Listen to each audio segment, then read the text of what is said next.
بہترین دو کہانیاں سنیے۔ شیر اور مرغے کی دوستی ہو گئی۔ شیر نے مرغے سے کہا، کوئی مسئلہ ہو تو درخت پر چڑھ کر اذان دینا، میں آ جاؤں گا۔ ایک دن گیدڑ کو اپنی طرف آتا دیکھ کر مرغا درخت پر چڑھ گیا اور اذان دی تو گیدڑ بولا، نیچے آ جاؤ، نماز پڑھتے ہیں۔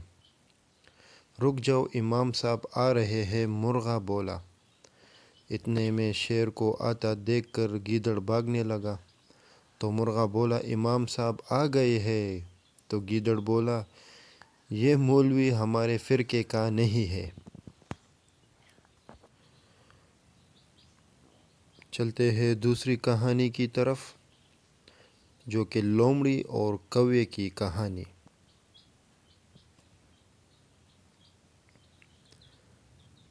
ایک لومڑی 2 دن سے بھوکی تھی۔ اسے کہیں بھی کھانے کو کچھ نہ ملا تھا۔ وہ شہر کے قریب آ گئی۔ اچانک کیا دیکھتی ہے کہ ایک درخت پر ایک کوا بیٹھا ہے۔ اس کوے کے منہ میں ایک ثابت روٹی ہے۔ لومڑی کے منہ میں پانی بھر آیا۔ اس نے ایک ترکیب سوچی۔ وہ کوے کی تعریف کرنے لگی،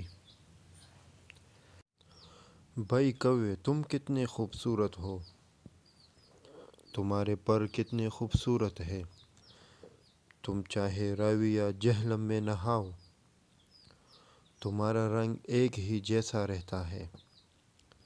سچ مچ تم پرندوں کے راجا ہو، تمہارا گانا بہت میٹھا ہے، بانسری بھی میٹھا ہے، تمہارا دل گانے سننے کو ترس رہا ہے، ذرا گانا گا کر سناؤ۔ کوے نے جب اپنی تعریف سنی تو اس کی باتوں میں آ گیا۔ اس نے گانا گانے کے لیے چونچ کھولی۔ چونچ کھولتے ہی روٹی نیچے آ گری۔ لومڑی بڑے چاؤ سے اسے کھانے لگی۔ دوستو، لومڑی ایک چالاک جانور ہے، آپ سبھی جانتے ہیں، اس کے بہت سے قصے ہیں اس کی چالاکی کے۔ انشاءاللہ ایک اور ویڈیو کے ساتھ حاضر ہوں گے۔